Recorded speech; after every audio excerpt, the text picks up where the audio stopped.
Hey everyone, this is uh, a piece by Michael Heinrich uh,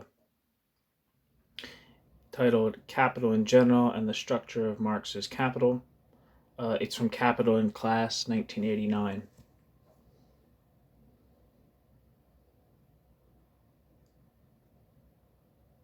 It's a little abstract. So far, the Grundrisse contribution and Urtext to the contribution have been published in the English language complete works, volumes 28 and 20. Of the 1861 to 63 manuscripts, which consist of 1,472 notebooks in all, the first have been available in translation as the three parts of the theories of surplus value. The remaining manuscripts have been translated and publication is forthcoming. The article assesses the difficulties faced by Marx in presenting the capitalist form of social reproduction and in a dialectical form. Heinrich argues that the economic manuscripts of 1861 to 63 provide explanation for the changes in Marx's plan in the Grundrisse and Capital. It's translated by Pete Burgess. All right, let's party. Roman Rozdalski's The Making of Marx's Capital, published in 1977, originally published in 1968, exercised a considerable and lasting sway over the debate on capital in West Germany, which began in the wake of the student movement. Although interpretations based on Rozdalski's approach had the merit of undermining economistic and positive readings of capital, this was frequently at the cost of a philosophical obfuscation of the social and economic substance of Marx's critique of political economy. Capital, so it would seem, had to be read through two sets of spectacles, the first consisting of certain understandings of the dialectical presentation from Hegel's logic, and the second of a number of methodological ideas from the Grundrisse, especially Rozdalski's elaboration of the concept, quote, capital in general.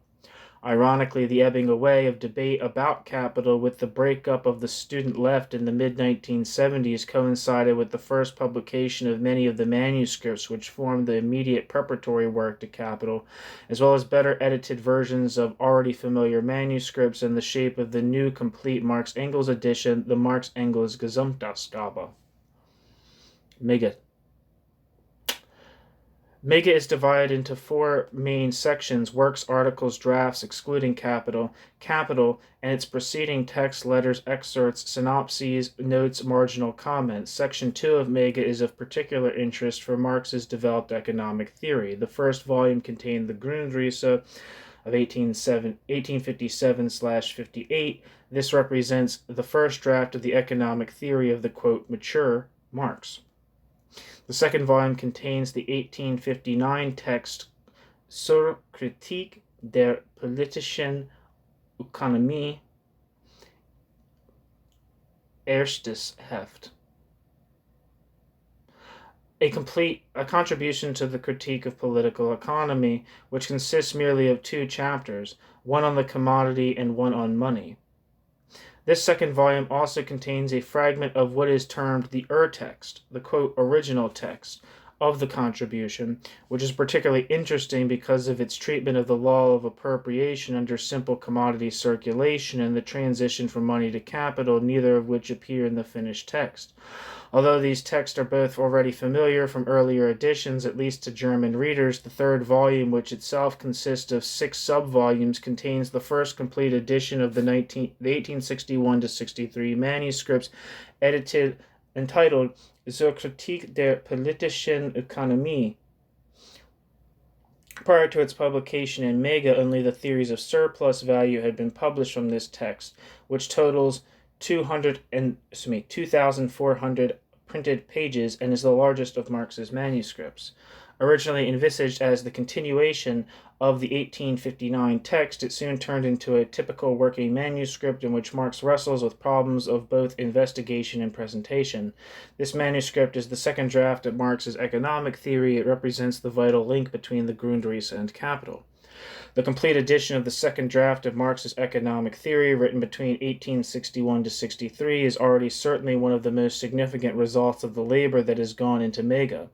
The manuscript enables us to correct a number of Razdolsky's central theses. Firstly, it reveals how Razdolsky's interpretation of capital in the light of the concept of, quote, capital in general, which dominates the Grundrisse, broke down in the face of a number of problems of content, and secondly, it permits answers to the problems of the change of the outline of capital, that is, the question of the relationship between the content of the 3 volumes of Capital and the original 6 books set out in Marx's plan: capital, landed property, wage labor, the state, foreign trade, the world market.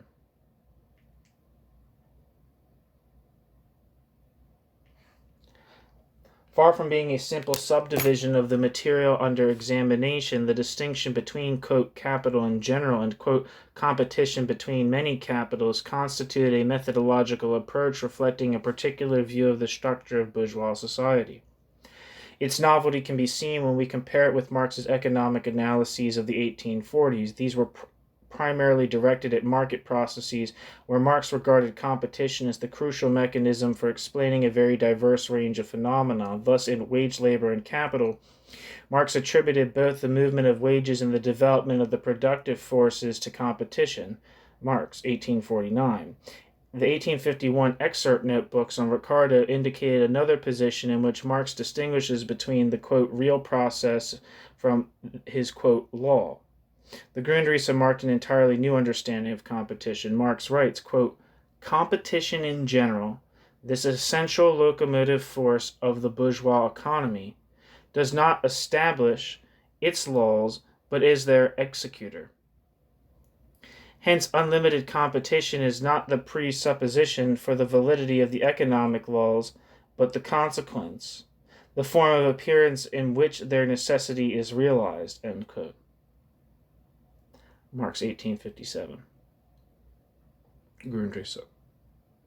Ricardo simply presumed unlimited competition in order to study the laws of capital. Competition served merely as a theoretical hypothesis, quote, not as ... developments of capital, but as imaginary presuppositions of capital, end quote. Marx, 1857. Marx, by contrast, set himself the task of establishing competition as a form of appearance of the laws of capital. In undertaking a critique of this assumption, he encountered the core of bourgeois liberal moral philosophy and political economy in its classic formulations in Mandeville's fable of the bees and Smith's, quote, invisible hand, namely that the unrestrained pursuit of individual private interest will ultimately produce the, quote, general interest, end quote. Right at the beginning of the Grundrisse, Marx noted, quote, the point is rather that private interest is itself already a socially determined interest, ... It is the interest of private persons, but its content as well as the form and means of its realization are given by social conditions that are independent of them all, end quote. The bourgeois general interest is not the product of the pursuit of private interest, but rather is present in the act of this pursuit inasmuch as it already determines these private interests.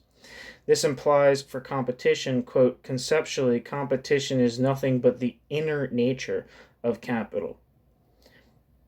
Capital's essential character, manifested and realized as the reciprocal action of many capitals upon each other, immanent tendency realized as external necessity, end quote. Marx. Grundrisse.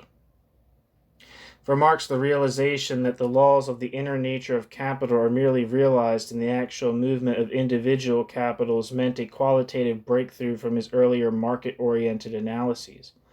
Marx's main problem then became how to find categories to formulate this insight adequately in the structure of bourgeois society. The distinction between, quote, capital in general and, quote, many capitals is not identical with this new understanding, which was so fundamental for the critique of political economy, but was rather simply a first attempt to conceptualize it. Although the distinction figured extensively in the discussions of the 1960s and 1970s, no precise analysis was ever made of these concepts. Rosdolsky, for example, determined the concept of, quote, capital in general based on a passage in the Grundrisse as the totality of those characteristics which are common to all individual capitals. For Rosdolsky, this was valorization. To explain the production of surplus value initially requires an analysis of the immediate process of production, and following this of the process of circulation as a necessary complement to the process of production. However, the introduction of the process of circulation makes it appear as if surplus value is determined by circulation time and not by the surplus labor appropriated in the immediate process of production. When surplus value is measured against the total capital advanced, it assumes the transformed form of profit, with which Rosdolsky ends his section on, quote, capital in general. It was not possible to present the establishment of a general rate of profit, as this presupposed the very competition which was to form the starting point from which abstraction had to be made.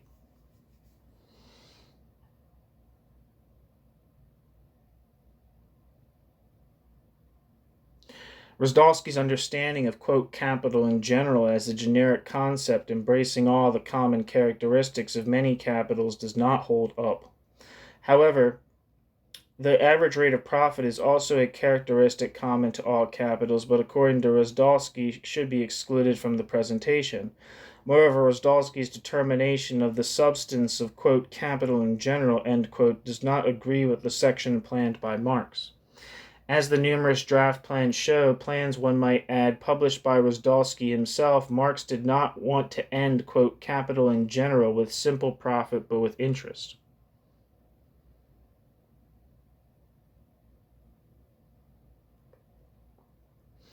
In the Grundrisse, Marx first uses the concept of, quote, capital in general in the analysis of the process of production.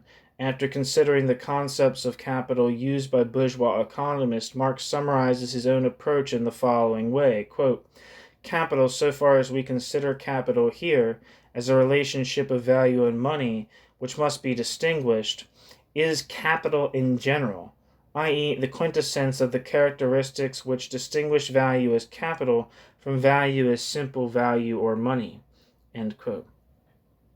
Marx, 1857, Grundrisse. That is, quote, capital in general ought to embrace those characteristics which have to be added to value in order for value to become capital. They are characteristics which, as Marx notes, quote, make value into capital, end quote, and which for this reason also become qualities of each individual capital. However, the presentation of, quote, capital in general not only abstracts from the existence of many capitals, but also excludes the individual capital considered in isolation. Quote, but we are concerned here as yet with a particular form of capital, not with one individual capital, as distinct from other individual capitals, etc. We are present at the process of its becoming. This dialectical process of becoming is only the ideal expression of the real movement through which capital comes into being, end quote. Quote, capital in general, end quote, is not to be understood as the concept of a real object, such as an individual capital. Capital in general has no direct empirical correlate. The quote, dialectical process of its becoming, end quote, observed in, quote, capital in general, is the reproduction in thought of the inner nature of capital. The characteristics which make value into capital are to be understood and grasped in this framework.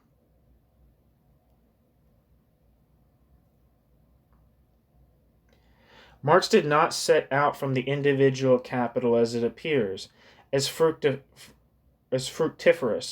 bearing profit and interest, as capital exists in competition, Marx wanted to begin by elaborating capital's characteristics on the basis of the law of value in general. Marx therefore had to show how the production of surplus value on the basis of the exchange of equivalents is possible, and how surplus value ultimately transforms itself into the forms of profit and interest as they appear on the surface of bourgeois society. Since capital had not yet been elaborated in the form in which it appears in Competition, Marx was compelled to abstract from Competition during this process of conceptual development. Crucially important here is everything which Marx included under, quote, competition, end quote. Not only the actual movements of individual capitals, but any relationship involving many capitals, irrespective of the level of abstraction. In one passage in the Grundrisse, after Marx had just encountered the problems of the process of circulation, Marx observes very firmly, quote, since we are dealing here with capital as such, capital in the process of formation, the plurality of capitals does not yet exist for us. All we have outside capital is nothing but capital itself. ... End quote. Marx. To present the characteristics of, quote, capital in general, end quote, in abstraction from competition would have implied a considerable restriction of the substance of, quote, capital in general, given Marx's extensive knowledge of, quote, competition.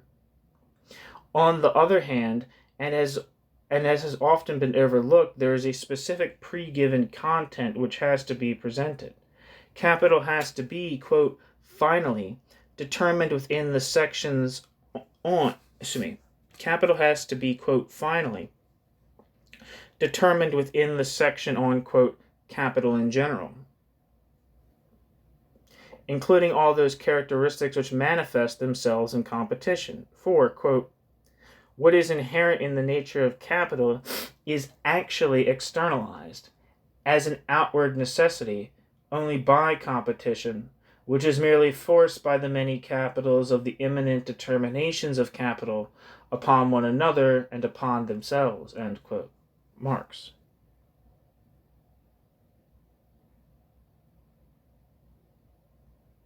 Marx therefore required the section on, quote, capital in general to do two different things. On the one hand, the content of, quote, capital in general was to be presented as at a specific level of abstraction, namely abstraction from competition, which included both the actual movement as well as all the relations of many capitals. But on the other, this content was also to have a specific scope, namely those characteristics visible in competition. It was the simultaneous fulfillment of both of these conditions which proved to be the fundamental problem of this entire approach. Although Marx had planned his, quote, economics for some time, he had no detailed plan in mind when he began work in 1857, as is evident from the crude outline plan in the, quote, introduction to the Grundrisse. Draft plans only emerged during the course of his work as the result of his growing understanding. One second.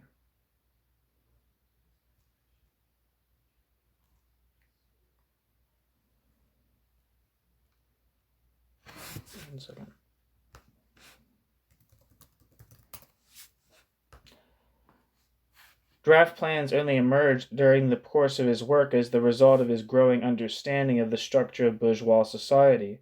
On completing the Grundrisse, Marx intended his economic work to consist of 6 books: Capital, Landed Property, Wage Labor, the State, Foreign Trade, World Market.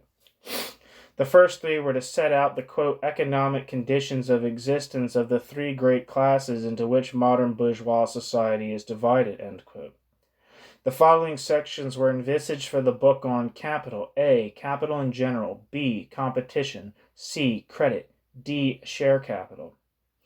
Letter, Marx to Engels, 2nd of April 1858, selected correspondence, page 97. The section on, quote, capital in general was to comprise 1. Value; 2. Money; 3. Capital in general. The contribution to the Critique of Political Economy, published in 1859, Book 1, the first and only version of the planned work, dealt with the first and second of these points. In 1861, Marx began drafting the third point, the chapter on, quote, capital in general. Both the section and the chapter have the same name. However, this soon became a working manuscript full of digressions and anticipations of later themes. It was during the course of this work that Marx abandoned his intention to publish a direct continuation of the 1859 contribution and decided to produce a new work with the title Capital.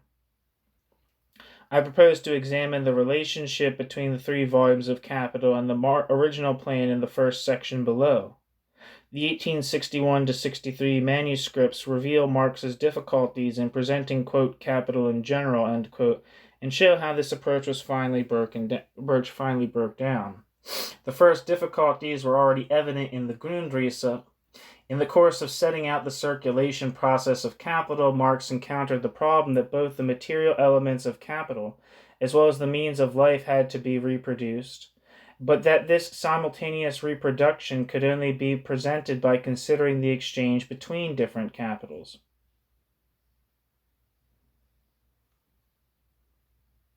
However, this was not possible because of the proposed level of abstraction of, quote, capital in general, end quote.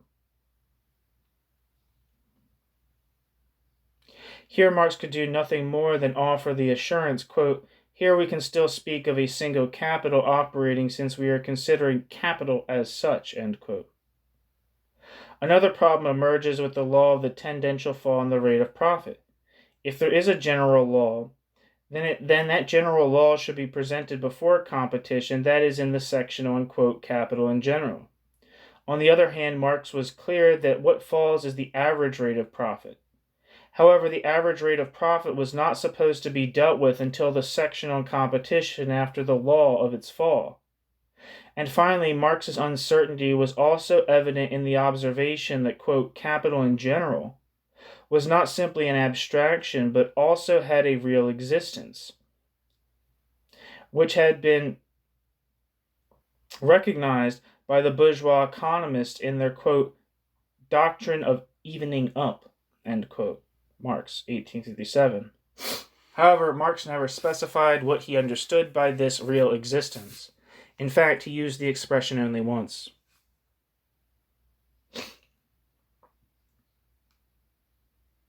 The 1861-63 manuscripts reveal a number of changes of approach from the Grundrisse which reflect a more advanced stage of analysis.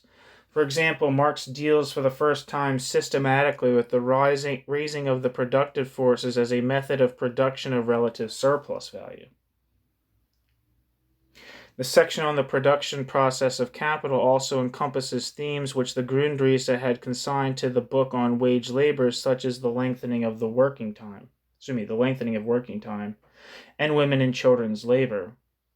This incorporation was by no means arbitrary, but sprang from the recognition that these were tendencies which were imminent to capital.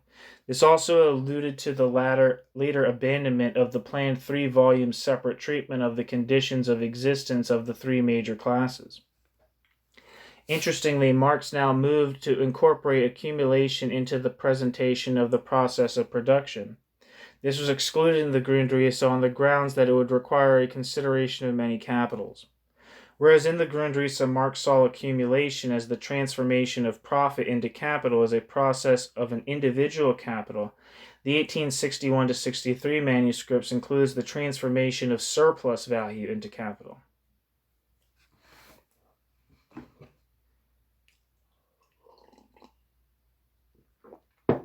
Although these changes could be readily accommodated within the concept of, quote, capital in general, there were also changes which went beyond it, such as the presentation of the reproduction and circulation of the total social capital and the average rate of profit. Marx was moved to look at total social capital in his critique of, quote, Smith's dogma. Smith had maintained that the total value of a commodity resolves into wages and profit, including rent, as the portion of constant capital entering into commodity value could also be resolved into wages and profit. This led to Smith's view that the total annual value of commodities resolved itself into wages and profit. In contrast, Marx believed that the constant portion of capital could not be dealt with in this way. However, this led to the problem, quote, how is it possible for the annual profit in wages to buy the annual bracket supply and bracket of commodities, which besides profit and wages also contain constant capital, end quote. Marx. Translated in Theories of Surplus Value, Part 1, page 107.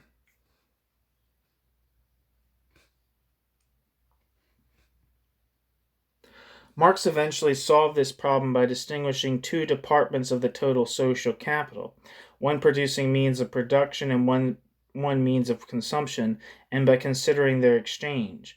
A number of passages show that Marx wanted to present this point within the circulation process of capital, that is, in the section on, quote, capital in general. However, this marked a departure from the level of abstraction he had previously indicated. Not only did the category of the total social capital not fit quite so well with the distinction between, quote, capital in general, and competition was not systematically employed in the Grundrisse. The various departments of the total social capital were also, quote, particular forms, end quote, of capital, and as such expressly ruled out the presentation of, quote, capital in general, end quote. Marx dealt with the problem as to whether absolute rent is reconcilable with the law of value in a digression on the average rate of profit, and noted, quote, competition among capitals thus seeks to treat every capital as a share of the aggregate capital and correspondingly to regulate its participation in surplus value and hence also in profit, end quote. Marx, translated in Theories of Surplus Value, Part 2, page 29. Marx later made his presentation more precise by distinguishing the dual movement of competition. Within the same sphere of production, this led to the establishment of unitary market value, and between spheres of production it evened values out into, quote, average prices, which Marx first termed prices of production in capital, which facilitate the realization of the average rate of profit. Marx can therefore explain the possibility of absolute rent on the basis of the law of value. If the value of the products of soil is above average price, they are nonetheless still sold at their value,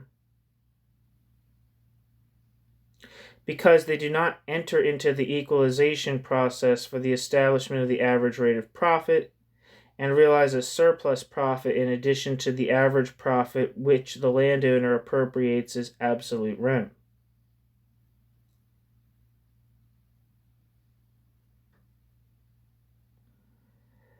Marx then decided to incorporate both the process of equalization and the average rate of profit as well as absolute rent. In fact, as a, quote, illustration of this process into the section on, quote, capital in general. Although Marx does not offer an explicit justification, there is subsequent reference to it in the excursus on, quote, revenue and its sources, end quote.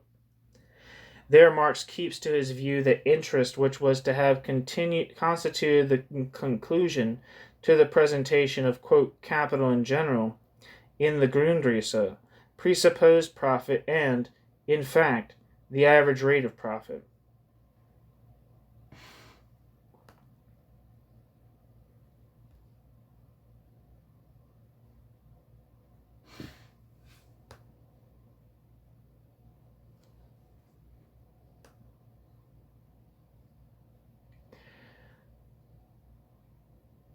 The section Capital and Profit, one of the most important of the sections of the 1861 to 63 manuscripts, illustrates the difficulties which Marx had in presenting the average rate of profit, and hence also part of, quote, competition within, quote, capital in general.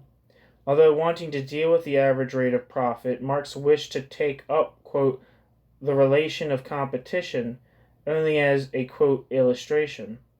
And somewhat later we read with some reservation, quote, a closer investigation of this point belongs to the chapter on competition. Nevertheless, the decisive general considerations must be adduced here, end quote. Marx summarizes what this, quote, decisive generality, end quote, consists of in the following terms. Quote, in fact, the matter can be expressed in this way.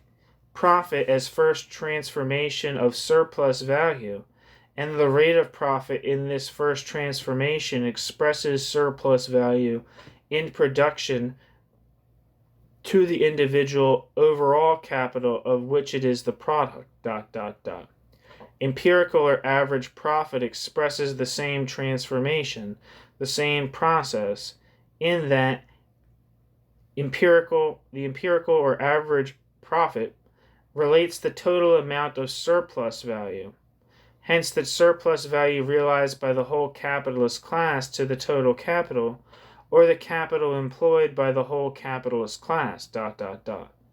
The second transformation is a necessary result of the first, which emerges from the nature of capital itself. End quote. Marx's aim here is to present the relation of surplus value to total capital, and specifically both as a process of an individual as well as total social capital. Marx attempts to maintain the distinction between, quote, capital in general and, quote, competition by emphasizing that competition is merely the, quote, agency through which average profit is determined. However, quote, capital in general is not only placed in question by the fact that average profit, which Marx now recognizes as belonging to the nature of capital, presupposes a consideration of competition. It can also no longer be reconciled with the distinction between the individual capital and total social capital.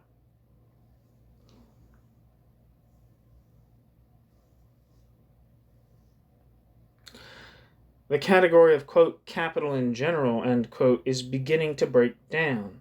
It is no longer simply the, quote, quintessence of the characteristics which distinguish value as capital from value or money, end quote, and not therefore individual capital. Although Marx does not consider this problem, Marx does appear to have been aware of certain shortcomings in his analysis. Thus he writes on the next point, dealing with the law of the tendency of the rate of profit to fall, quote, hence, therefore, we once again stand on firm ground, where, without entering into competition of the many capitals, we can derive the general law directly from the general nature of capital as so far developed. End quote. Marx, 1861-63 manuscripts. Even after Marx's decision not to publish his manuscript as a continuation of the 1859 contribution, but rather as a new work, Capital, Marx kept to the distinction between, quote, capital in general and, quote, competition, as his letter to Kugelmann of 28th of December 1862 shows. In January 1863, he drew up two draft plans for the sections on, quote, the process of production, end quote, capital and profit, in which he set out the described changes and especially the presentation of the average rate of profit. The editors of Omega interpret this as follows, quote, Marx's intensive work on this manuscript culminated in a new draft plan which he outlined in January 1863 in Notebook 18, it's in Roman numerals. XVII. Yeah, it's 18. Excuse me. Let me repeat that. The editors of Mega interpret this as follows, quote, Marx's intensive work on this manuscript culminated in a new draft plan which Marx outlined in January 1863 in Notebook 18. This marked his arrival at the structure of what was to be capital. The inclusion of the theory of average profit in the presentation signaled the abandonment of the previously intended distinction between capital in general and competition, and the expression, quote, capital in general was thereafter no longer used by Marx, end quote. However, this is not correct. Although the changes made in the draft plans put into question the former concept of, quote, capital in general, Marx did not recognize this and tried to cling on to his previous approach. For example, not only did Marx's letter to Kugelmann, written a few days before completing the draft plan, still refer to the distinction between, quote, capital in general and, quote, competition, the editors claim that Marx no longer used the term, quote, capital in general after the draft plans is also incorrect. It crops up at least once.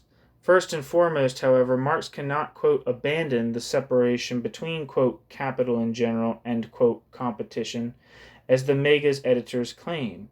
It was always constitutive of the entire presentation. Here we have to abandon it. Excuse me, why did I say that? Were he, not here we, were he to have abandoned it, which does indeed happen later, Marx would have needed a new methodological approach to take its place. Marx had not worked out such an approach in the 1861-63 manuscripts, although he had found the essential substance of the future of capital. He had not discovered capital's structure, capital meaning the book, which consists of more than mere ordering of the material. The difficulties which Marx encountered in presenting, quote, capital in general, in the 1861-63 manuscripts can be characterized as follows, quote, capital in general had to encompass a specific content, namely all the characteristics which appear in the real movement of capitals. In competition, on the other hand, this content had to be presented at a specific level of abstraction. Marx was also now forced to present the reproduction of the total social capital and average profit. In doing so, he first of all left the previous level of abstraction through his need to take account of a particular movement of competition, and secondly, by counterposing the individual capital and total social capital, he used categories which ran across the previous distinction between, quote, capital in general and, quote, competition. Although this was not entirely clear to Marx, it did dissolve the original methodological conception. However, no new one was on hand.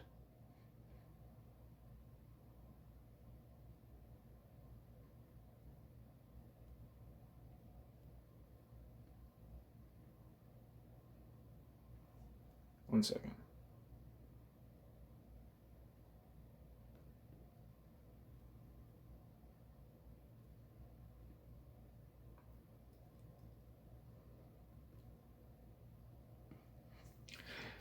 So the way this is laid out is weird because it has like the subheadings like on the side of the text as opposed to like above the text as usual, so it's throwing me off. Alright, new section.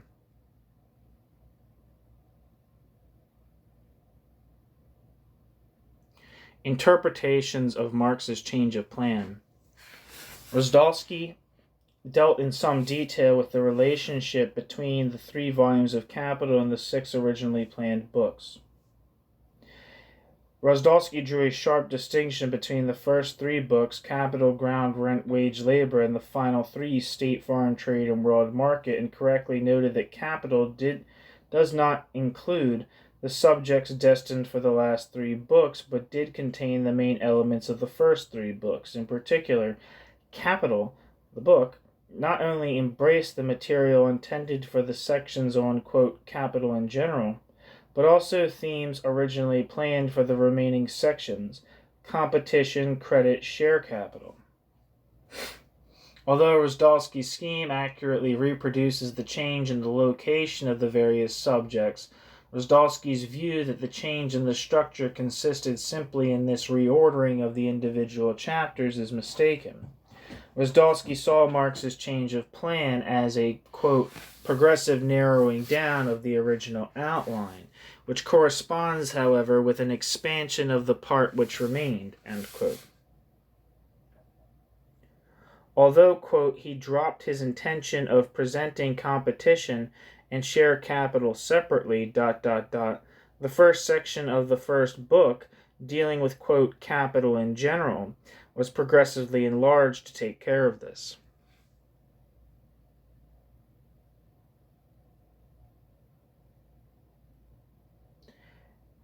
End quote, Rosdolsky. However, Rosdolsky fails to ask whether a, quote, expansion of the section on capital in general could be accomplished without destroying the underlying approach. Quote, like the rough draft, which is if you ever read Rosdolsky, I didn't quite realize this right away. Rough draft refers to, I believe, I don't know, I want to say something wrong, but so taking, take my word for it, but if you ever read Rosdolsky's book, I read it, and it says the rough draft refers to the Grundrisse. Quote, like the rough draft, volumes 1 and 2 of Capital are restricted to, quote, capital in general, end quote. The real methodological difference first emerges in volume 3 of Capital, end quote.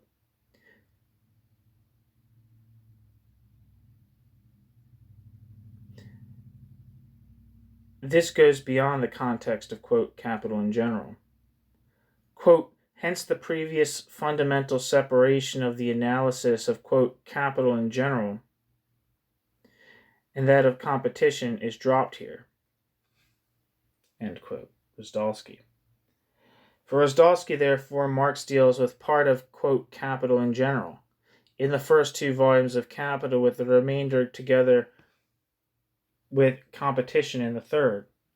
As far as Rosdolsky is concerned, all that Marx's change of plan involved was a simple reordering of the individual themes. Hardly surprising, then, that Rosdolsky is unable to cite any concrete reason as to why such a change was necessary, rather than to say that the strict counterposition of, quote, capital in general and, quote, competition was a provincial, quote, blueprint, later dropped as a, quote, superfluous and obstructive limitation, end quote. Rosdolsky viewed the change of plan as a mere reordering of the contents, leaving the underlying approach intact. Quote, we therefore consider that the categories of, quote, capital in general and, quote, many capitals provide the key to the understanding of not only the rough draft but also the later work, i.e. capital, end quote. Rosdolsky.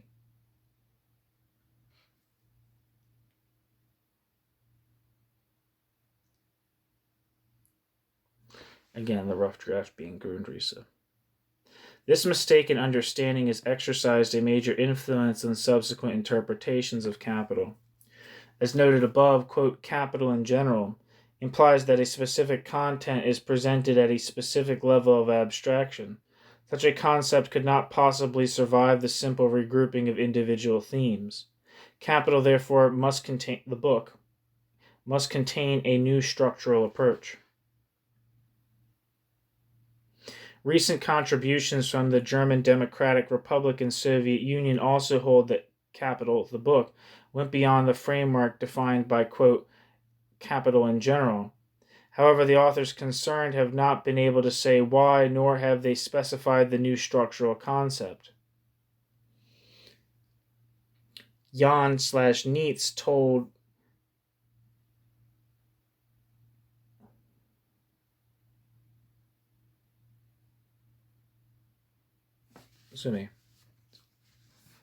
Jan/Nietzold, I think this says, I don't fucking know. I think it's referring to Wolfgang Jan, and it says Niez space TOLD, but I think that space might be an accident because it doesn't make sense in the system, in this context. So Jan/Nietzold, I believe he's referring to Wolfgang Jan, who I believe is a GDR commentator on Marx. He's referenced in Jan Hoff's book, Marx Worldwide, but all of the citations are for German texts. And I don't read German, and you probably don't understand German, so maybe you do, though. I'd like to. I'm just too cowardly to try new things. Anyway, Wolfgang Jan/Nietzold, 1978, note, for example, that, quote, the strict version of, quote, capital in general would have made it difficult, end quote, to incorporate the discoveries made between 1861 and 63, and therefore had to be, quote, modified. However, they do not explain why this should have been so, and what form this, quote, modification, end quote, took. Finally, Jan/Nietzold, qualify their own position by claiming that, quote, the notion of, quote, capital in general puts its stamp on the entire presentation in Capital, end quote. Yeah, no, I was right. It is Nietzold.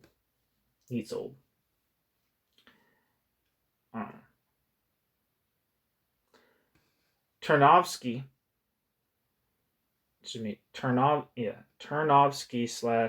slash Cherparenko in 1987 characterized, quote, capital in general as merely a, quote, abstract universal, but not go beyond asserting that capital in general's, quote, methodological restrictedness, end quote, contradicted the, quote, theoretical tasks, end quote. Capital, published in 1867, makes no mention of the books planned in 1859, and the 3 volumes of Capital are not identical with the earlier envisaged book on capital. The 3 volumes of Capital also contain important sections from the books planned on landed property and wage labor. The, quote, special study of wage labor, end quote, which Marx mentions, and in the independent treatment of landed property, constitute specific studies at a quite different level of abstraction. Marx's presentation of the struggle over the limits of the normal working day, the effects of machinery on working conditions, the general law of capitalist accumulation and wages, and rent as forms of revenue comprised that treatment of the, quote, economic conditions of existence of the 3 great classes, end quote.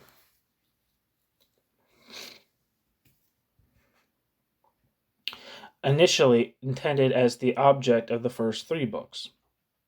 The intimate link between these conditions of existence and the laws of capital made it impossible for them to be dealt with separately. Marx therefore chose as the object of Capital the examination of the, quote, capitalist mode of production, end quote.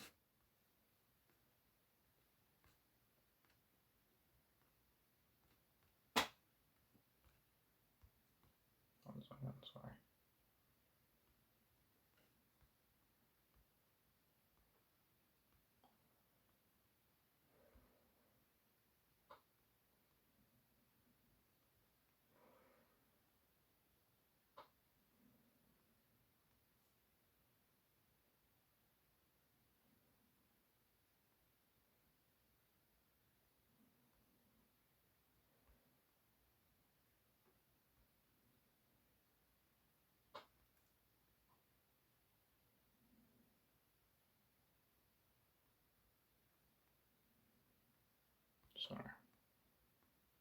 Lost my spot.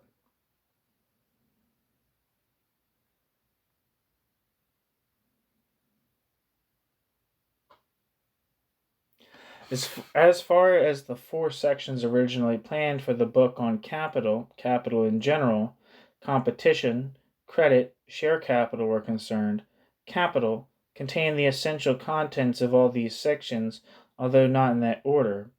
Wozdowski correctly set out the change of location of the individual themes. However, there was also a change in the methodological approach which structured the presentation.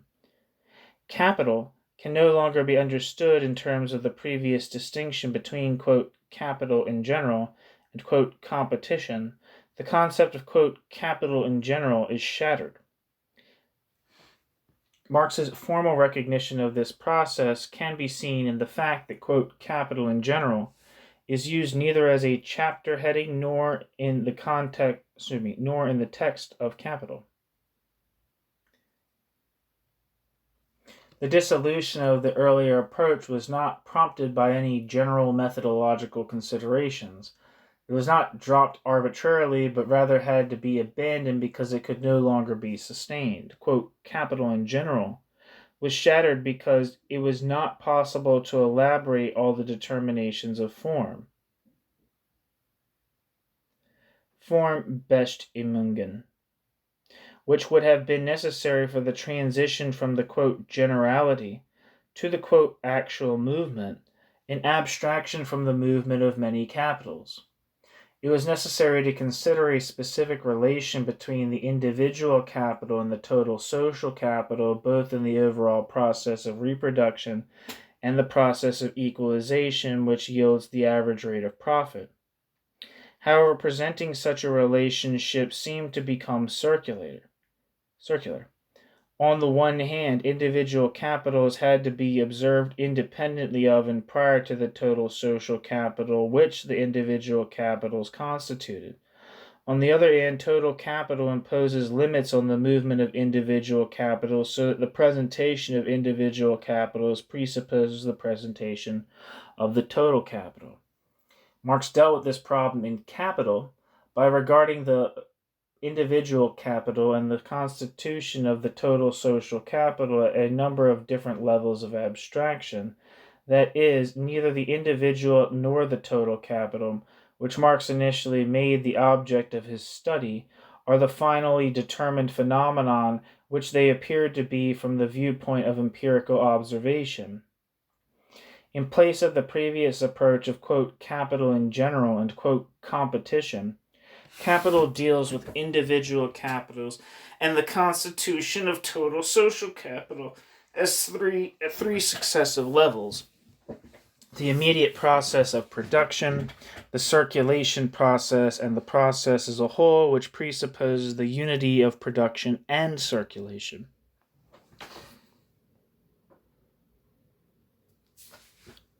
The first volume of Capital considers the individual capital at the level of the immediate process of production, abstracting from its interaction with other capitals.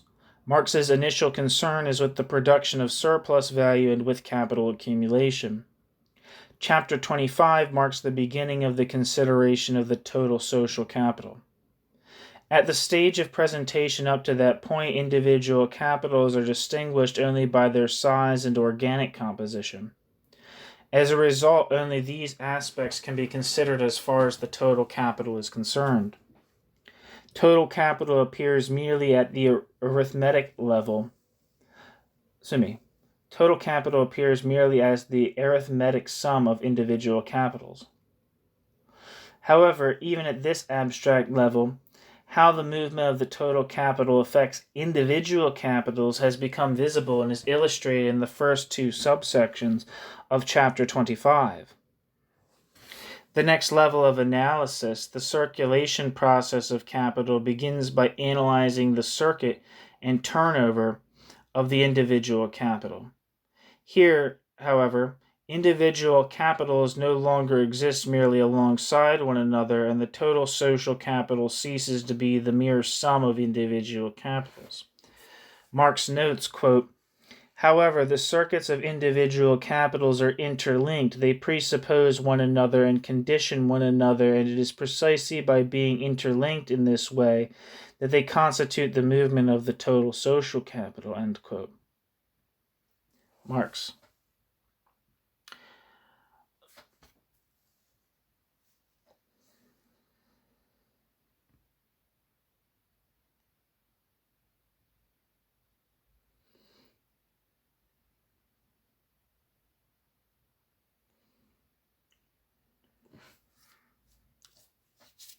Yeah.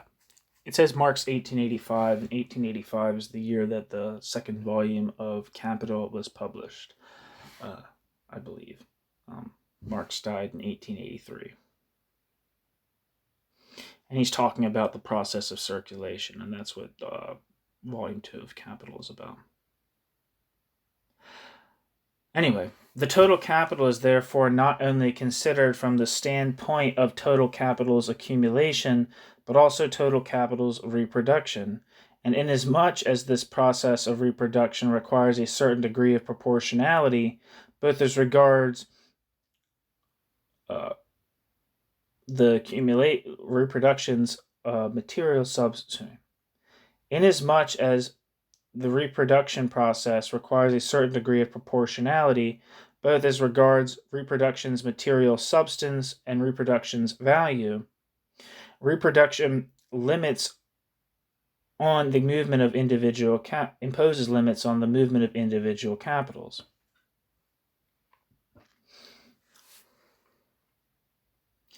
In the third volume of Capital, which sets out the process of capitalist accumulation as a whole based on the unity of the process of production and circulation, Marx presents the transformation of surplus value into profit initially as a process involving the individual capital.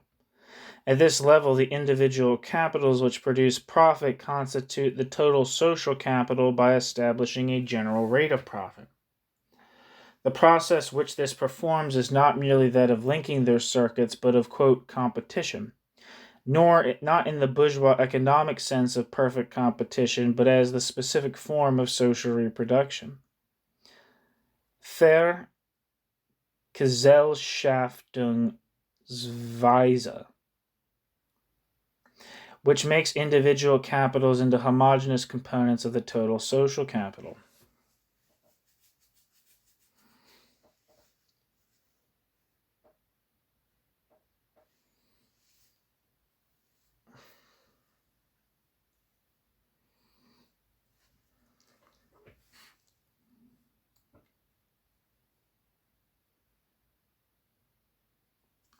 Quote, this is the form in which capital becomes conscious of itself as a social power, in which every capitalist participates in proportion to his share in the total social capital, end quote. Marx, 1894. 1894 being the year that Engels finishes Volume 3 of Capital. Although the general rate of profit is first established in the competition between individual capitals, it appears as a finished presupposition to the individual capital and in turn determines the individual capital's movement. At each of the three levels, therefore, what is presented is firstly the individual capital, and then the constitution of the individual capitals into total social capital. Therefore, with the retroactive effect of the total social capital on the movement of the individual capitals. This is just a side note from myself, but something that I've always thought is that competition is kind of like wrapped into just like the basic conception of like even like very early. If you're just talking about like you just say okay, the value of a commodity is the socially necessary labor time. How is that socially necessary labor time established? It's not just established in abstraction and like this kind of thing. It's like, oh yeah, no, average labor time. We all know the average labor time. Average socially necessary average labor time is established via market mechanisms and remains in place, rises or falls based upon the reciprocal interactions of different commodity owners on one another. So that's how socially necessary labor comes to be I don't know determined, even if not like cognitively so. So it seems like competition is kind of like in Capital at least traverses the whole analysis all the way down, and I think this is probably actually really important because like so many people now, I think like maybe this is the crux of like fucking Fred Mosley's critique of Heinrich is that and so many other people, it seems like people don't. It seems like a lot of people try to like act as if value is not a market dependent entity, that it is something that is kind of like produced in production and only and in abstraction from the social sea, the sea in which which production units swim. There's this idea that like production, like value production, is distinct from circulation, and like this is the whole kind of like reason why people reject Rubin, because Rubin had this idea that like exchange is the social synthesis in which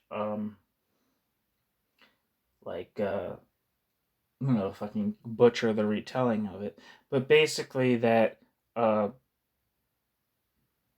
commodity exchange is the basis for value. Not that value is created in exchange. That's not what is being said. But what it's saying is that for value to even take the form of what value does essentially is divide social labor across the economy, and it divides social labor via the mechanism of exchange. And so there's people really don't like that, because it's kind of like, okay, well, if value is so exchange dependent, then maybe it undercuts the notion that capitalism's exploitative, and that exploitation takes place in production, not in consumers being ripped off or something like that. Which is and that's kind of like their whole thing, is that value is something that is established in production, and kind of almost after the fact is it's merely realized, as if it's not necessarily realized in exchange. So yeah, it seems like I can't even imagine conceptualizing the most basic fundamental features of capitalism without without having competition between different commodity producing units, being the sort of precondition for that. Maybe I'm wrong. Maybe I'm just not thinking things all the way through. But that's at least my immediate gut reaction. It's all the way down. The very fact of what capital is being dictated by the fact that it sits in a sea of competition. Yeah.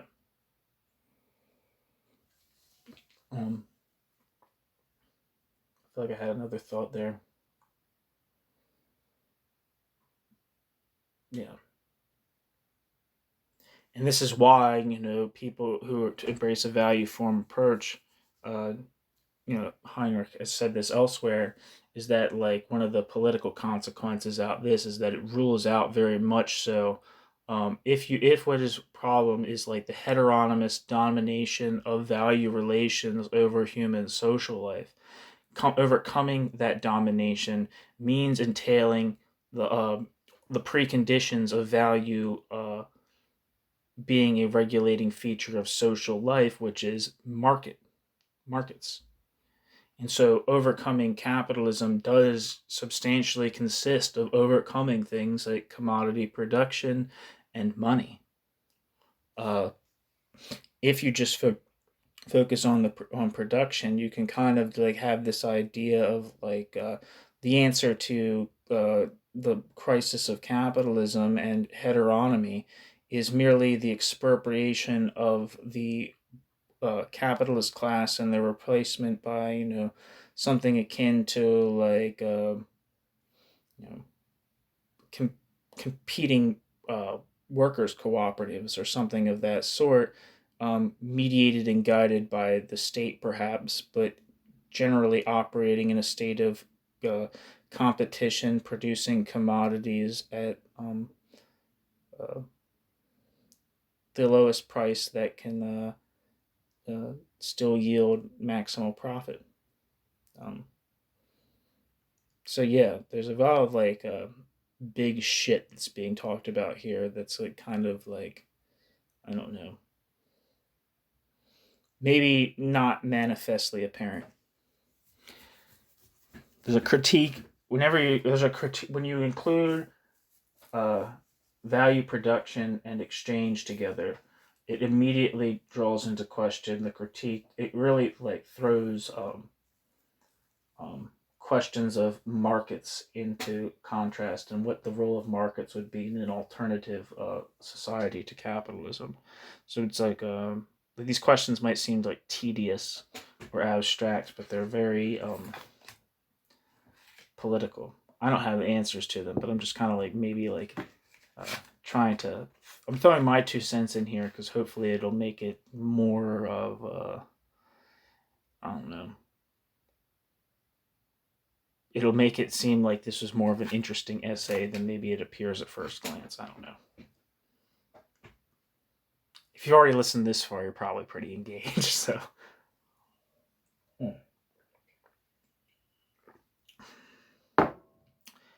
Thanks for listening.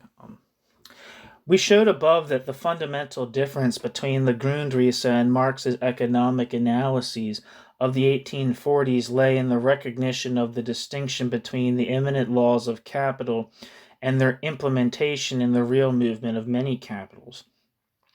Marx sought to take account of this by separating, quote, capital in general and, quote, competition. The breakdown of this approach in Capital did not mean that this insight was lost.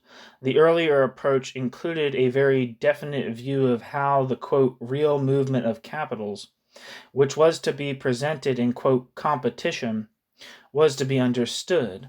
It consisted of all the circumstances and relations which had any bearing on many capitals, irrespective of the level of abstraction. The presentation of the immanent laws of capital, therefore, and for this reason alone, had to be made an abstraction from the relations which impinged on many capitals. In contrast, in Capital, Marx recognizes that the, quote, real movement of competition, end quote, which merely executed but not established the laws of capital, is not identical with the movement of many capitals, but simply constitutes one part of it. And this part is excluded in Capital. Quote, in presenting the reification of the relations of production and the autonomy the relations of production acquire vis-a-vis the agents of production, bracket from me, so a heteronomy over the agents of production, and bracket. We shall not go into the form and manner in which these connections appear to them as overwhelming natural laws, governing them irrespective of their will, in the form that the world market and the world market's conjunctures, the movement of market prices, the cycles of industry and trade, and the alternation of prosperity and crisis prevails on them as blind necessity. This is because the actual movement of competition lies outside our plan, and we are only out to present the internal organization of the capitalist mode of production, the capitalist mode of production's ideal average, as it were, end quote. However, because that's Marx, 1894. So, volume 3. However, this approach is not fully sustained in the third volume of Capital. Marx's researches in Part 5, in particular, are far from complete, and the presentation of the, quote, ideal average, end quote, takes place via the study of concrete processes of crises and the contemporary English credit system. There is also the fundamental problem of how far crisis and credit can be presented at the envisaged level of abstraction. Finally, the question emerges as to what a study of the, quote, real movement of, end quote, of competition entails. It is merely the, quote, application of general laws to a concrete historical period, or does an understanding of how these general laws are executed in the, quote, real movement demand an investigation into the historically specific relation between the political and economic and its crystallization in institutional forms.